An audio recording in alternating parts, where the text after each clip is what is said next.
This top European psychiatrist embraced Islam after meeting a patient who could memorize the Quran without ever studying. Imagine a renowned psychiatry professor from Europe, an intellectual who has spent his life grappling with the realities of the human mind, understanding the structure of the psyche, and delving into the depths of emotions and trauma. He was no ordinary person, educated at the world's best universities, author of dozens of scientific journals cited by academics, and a permanent advisor at a leading European mental health institution. His name is Dr. Wilhelm Schneider, a clinical professor in psychiatry, born in Hamburg, Germany.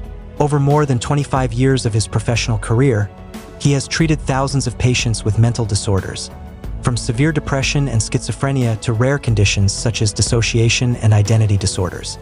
For him, reality could only be accepted if explained through data and logic. There was no place for the supernatural, let alone religion. In many interviews and discussion forums he attended, Dr. Schneider always emphasized that religion, in his view at the time, was merely a psychological defense mechanism. He said, "Humans created the concept of God because they could not face the mortality of life. Religion is just a form of denial of death." That was his credo as a scientist, rationality above all else. However, life sometimes shakes us at the most unexpected moments. A seemingly trivial case from a medical perspective became the turning point that changed the course of one man's life. The same happened to Dr. Schneider. One brief moment, one event that defied scientific explanation, overturned all his life principles. He was confronted by a young boy who had never formally learned to read, let alone mastered Arabic, yet was able to recite verses of the Quran with extraordinary fluency. Not only that, the boy could recite long chapters from the Quran in random order, every night without a single mistake in tajwid or pronunciation. For a neuroscientist and psychiatrist, this was not just strange, it was impossible. It was then, for the first time in his life, that Dr. Schneider began to question the power of science itself. Could everything be explained by the human brain? Was this world truly limited only to what the eyes could see and what EEG graphs recorded? His quest began to shift. He started reading the Quran, something he had previously dismissed as an ancient, irrelevant book. But his perspective changed drastically when he encountered the following verse.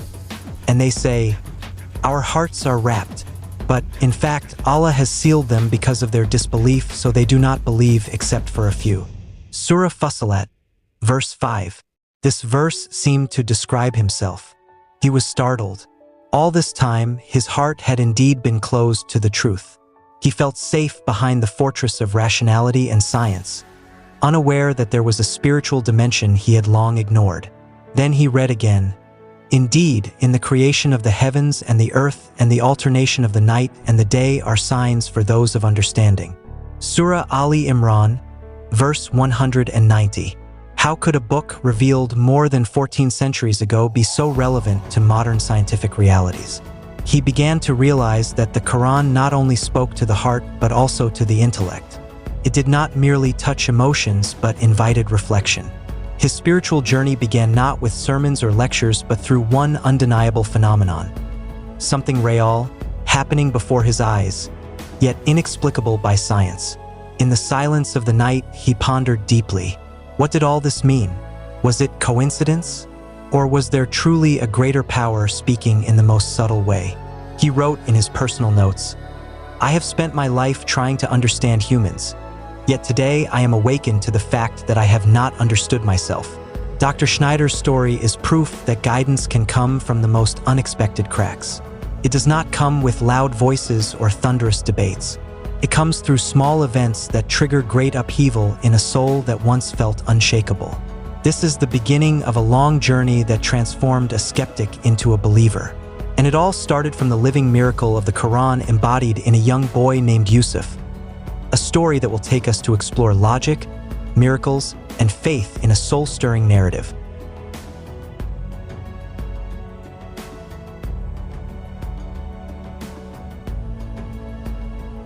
Dr. Wilhelm Schneider was born in 1962 in Hamburg, Germany, into a middle-class family that highly valued the rationality and discipline typical of Western Europe. His father was a civil engineer, while his mother was a mathematics teacher at a high school. From a young age, Wilhelm grew up in a highly intellectual and logical environment, but far from spiritual values. He admitted that he never went to church except during family weddings or funerals. His interest in the mind emerged during his teenage years, especially when he read books by Sigmund Freud and Carl Jung. However, unlike many other psychiatrists, Wilhelm took a harder stance. He rejected spiritual or religious approaches in explaining human mental conditions. For him, all phenomena experienced by humans must be explained by science, whether through neurology, cognitive psychology, or clinical psychiatry. He pursued medical and psychiatric education at the University of Heidelberg, one of Germany's most prestigious universities. There, he was known not only as a brilliant student but also often spoke at scientific forums about the importance of limiting religion's influence in the medical world. In one public lecture, documented in a 2008 academic journal, he openly stated, "Religion is not a solution to human mental problems. It only delays a person's encounter with their own psychological reality. Religious belief, in many cases, is a defensive construction against existential fear of death."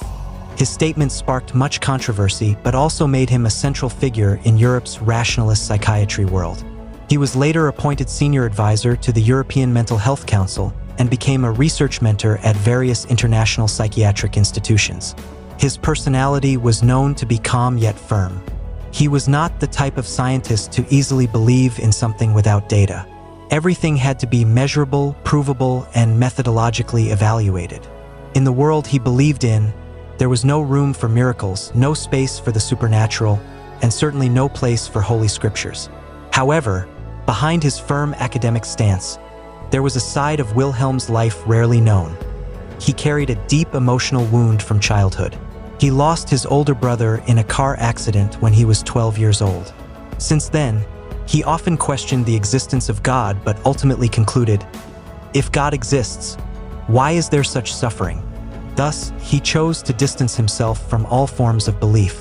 For more than 30 years, Dr. Schneider built a reputation as a rational psychiatrist who adhered strictly to empirical principles.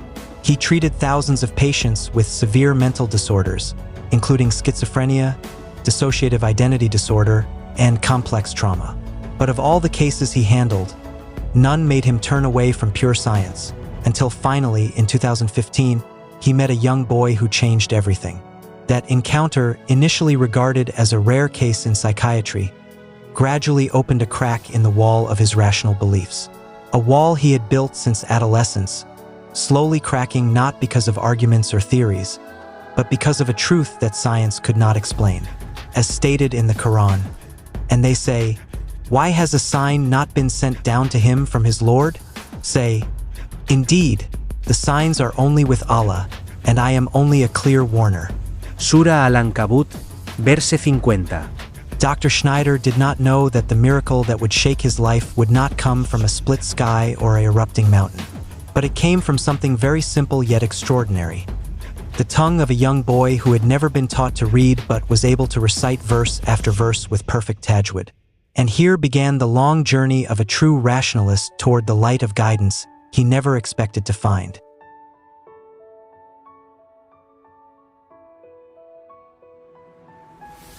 In 2015, Dr. Wilhelm Schneider received a referral from a children's hospital in Berlin.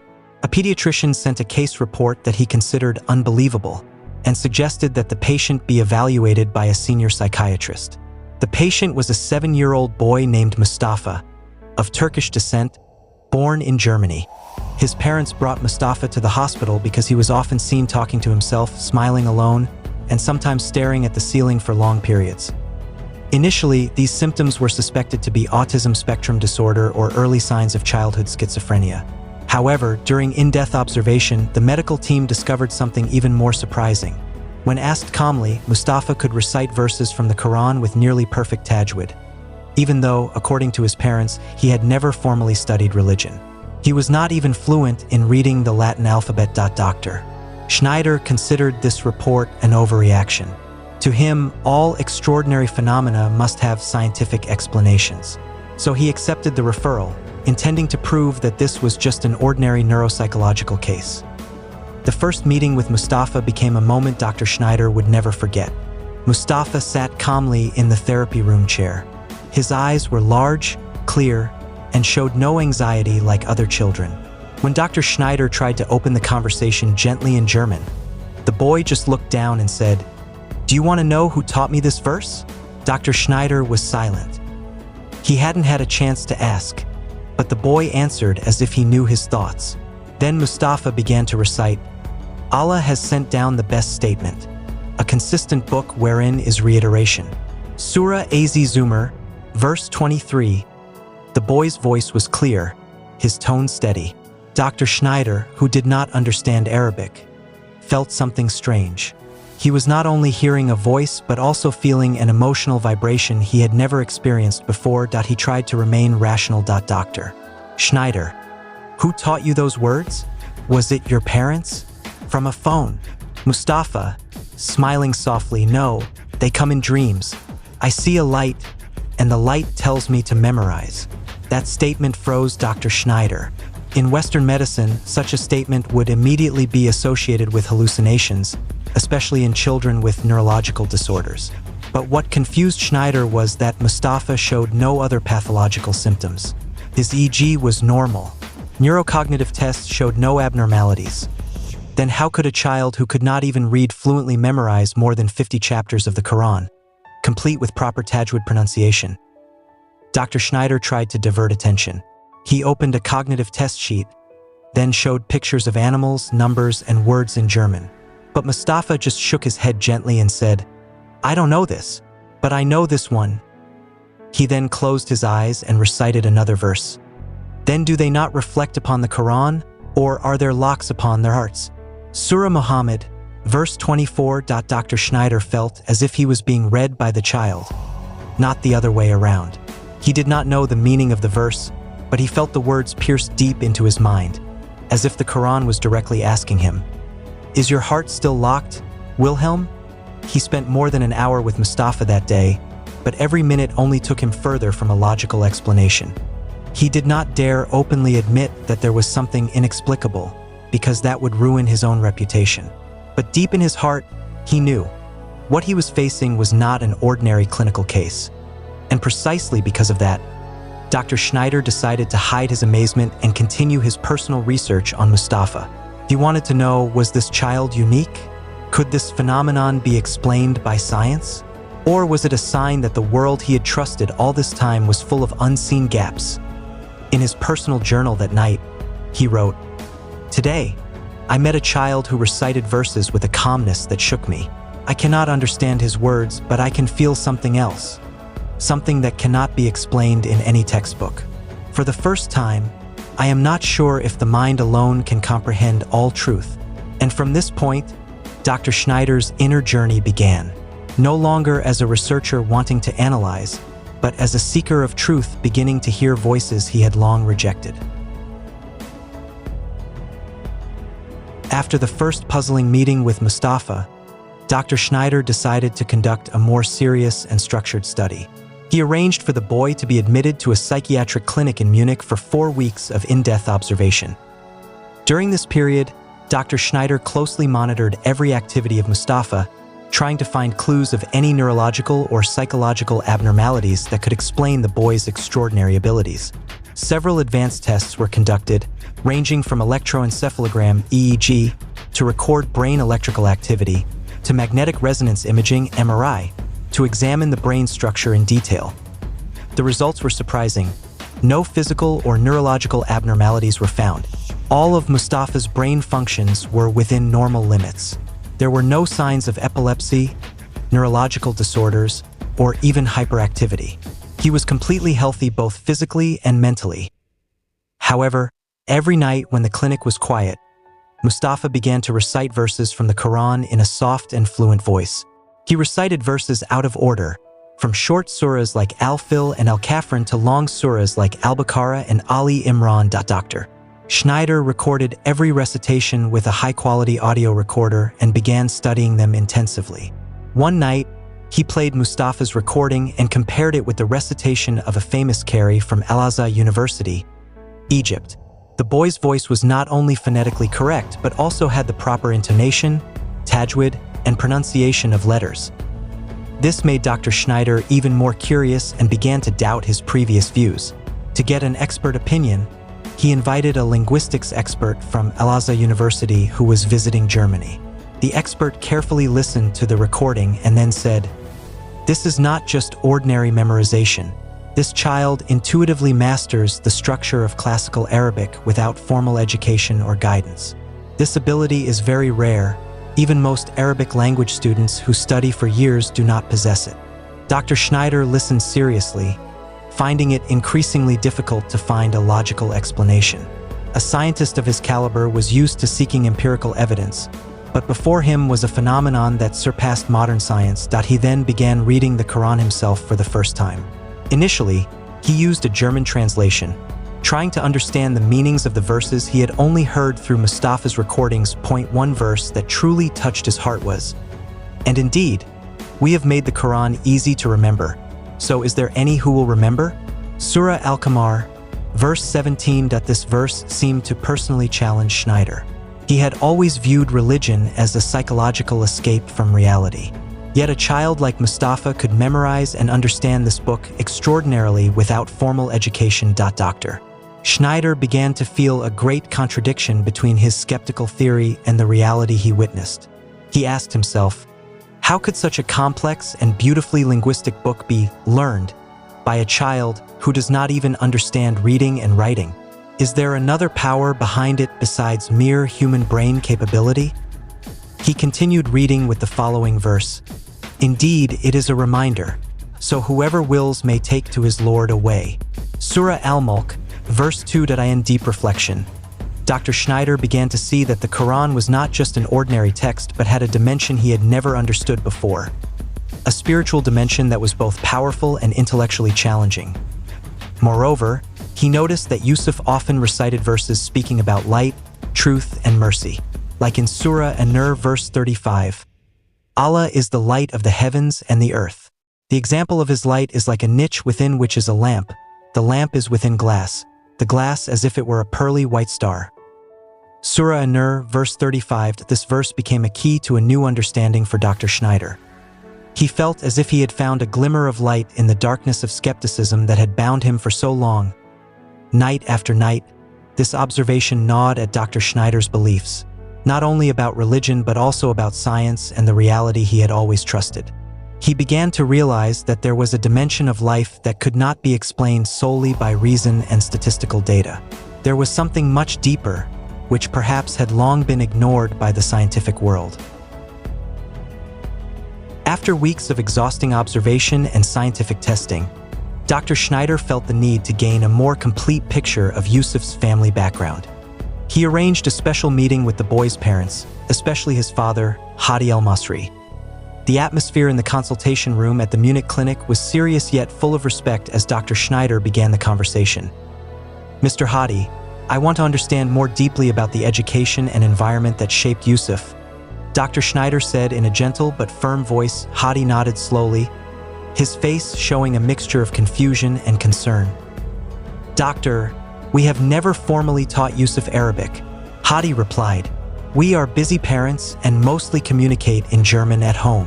Dr. Schneider continued, "Has Yusuf ever learned to read the Quran at a madrasa or any special learning place?" Hadi shook his head. "Not at all, doctor. He only recently learned to read in general at elementary school, and that was in German.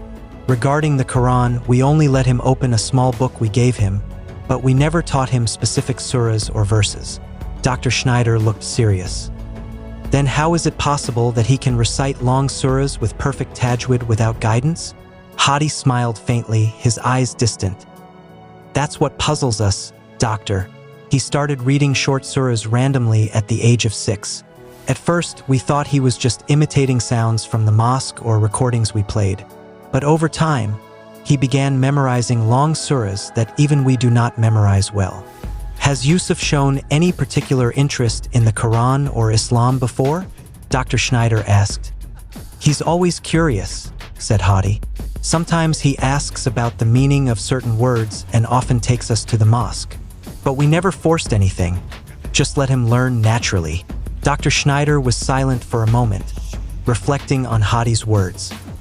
He recalled the Quranic verse, "Indeed, we sent the Quran down during the night of decree." Surah Al-Qadr, verse 1. He wondered in his heart if the night of decree was also a special time when Yusuf received this extraordinary knowledge. Then Dr. Schneider asked a more personal question. "Mr. Hadi, how did the family react when they saw Yusuf's extraordinary ability?" Hadi sighed. "At first, we were confused and afraid, wondering if this was something abnormal. But after meeting you, we began to believe that there is something special. We hope to understand more and help Yusuf not feel alienated." The dialogue opened Dr. Schneider's heart.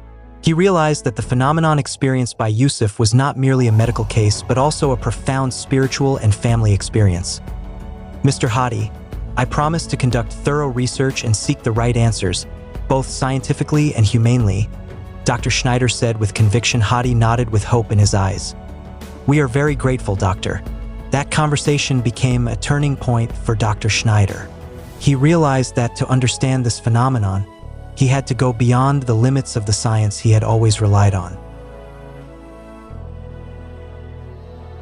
After months of intensive observation and testing, Dr. Wilhelm Schneider began to feel an unusual restlessness within himself. A scientist who had lived by logic and empirical evidence, he now had to face something he could not explain with ordinary scientific methods. He sat in his office, surrounded by stacks of scientific journals and psychiatric reference books. But instead of reading journals as usual, this time he opened a German translation of the Quran that he had recently bought secretly. Page by page, translation by translation, he tried to understand the meaning of verses that had long been unfamiliar to him. He felt a different vibration in his heart and mind. One verse that left a deep impression was, "And indeed, we have made the Quran easy for remembrance, so is there any who will remember?" Surah Al-Qamar, verse 17. This verse echoed repeatedly in his mind. How could a holy book, difficult for adults to learn, be easily memorized by a young child who had never formally studied? Dr. Schneider began to question the paradigm he had held all this time. He had always considered religion merely a psychological construct to cope with the fear of death and the uncertainty of life. But what he saw in Yusuf and what he read in the Quran began to shake that skeptical view. He also recalled various professional experiences in psychiatry, where psychological phenomena could often be explained medically and scientifically. But now there was something different. The miracle within Yusuf seemed like a manifestation of something greater and nobler than mere neurosis or hypermnesia. This inner turmoil made him increasingly interested in digging deeper. He began to seek literature on the relationship between spirituality and mental health, as well as studies examining miraculous phenomena in various religions. Dr. Schneider realized that faith was not about dogma but a sincere and honest search for truth. He began to open his heart and mind to possibilities he had long rejected. On quiet nights, he reflected and prayed, something he had never done before. He remembered this verse, "Verily, in the remembrance of Allah do hearts find rest." Surah Ar-Raid, verse 28. A sense of peace began to envelop his restless soul. Amid confusion and lingering questions, a light of hope began to shine. However, this inner struggle was not without conflict. As a scientist, he feared losing his reputation and honor if he ultimately admitted to things beyond conventional reason. In a conversation with a close colleague, Dr. Schneider once said, "I don't know if this is madness or hidden truth, but one thing is clear: I can no longer close my eyes to what I am witnessing." Dr. Schneider knew this journey would change his entire life, but he was ready to face it with courage and honesty. One quiet night, after days filled with inner turmoil and a search for meaning, Dr. Schneider experienced a dream unlike any other. The dream was so clear, so vivid, that it felt more real than reality itself. In the dream, he was in a room filled with soft, warm white light, with no visible source. The atmosphere was so peaceful and silent, as if the entire world had paused just to welcome him. In the midst of that light, little Yusuf stood calmly, holding an open Quran in his hands. With a clear and deeply expressive voice, Yusuf began to recite Surah An-Nur, verse 35. Allah is the light of the heavens and the earth. The example of his light is like a niche within which is a lamp. The lamp is within glass, the glass as if it were a pearly white star, lit from the oil of a blessed olive tree, neither of the east nor of the west, whose oil would almost glow even if untouched by fire. Light upon light. Allah guides to his light whom he wills, and Allah presents examples for the people, and Allah is knowing of all things. Surah An-Nur, verse 35. Every word Yusuf uttered vibrated through the dream space, like a resonance of energy that Dr. Schneider could not explain. He felt a profound peace and tranquility penetrating his entire body and soul as Yusuf recited. Dr. Schneider looked around the room, illuminated by a light that did not come from the sun or any lamp. The light felt alive, pulsating, as if a divine power was present there. Suddenly, Yusuf turned toward Dr. Schneider in the dream, looking at him with a gaze full of understanding and compassion. Without saying a word, that look seemed to convey a message that there is a truth far greater than mere scientific knowledge. Dr. Schneider awoke with a trembling body, gasping breath, and a rapidly beating heart. Yet, behind the physical restlessness, there was an extraordinary calm filling his heart. He said in his heart, "This is not just an ordinary dream. This is a call, a sign that I must respond to sincerely." That dream became a turning point that changed his entire perspective on life, faith, and human existence. In an interview he gave after deciding to embrace Islam, Dr. Schneider revealed, "I have never experienced a dream so vivid, one that touched my soul so deeply. It was as if a light guided me out of the darkness of doubt." He realized that beyond the limits of science, there is a spiritual dimension that must also be respected and understood. That dream opened his heart to accept the truth he had long avoided.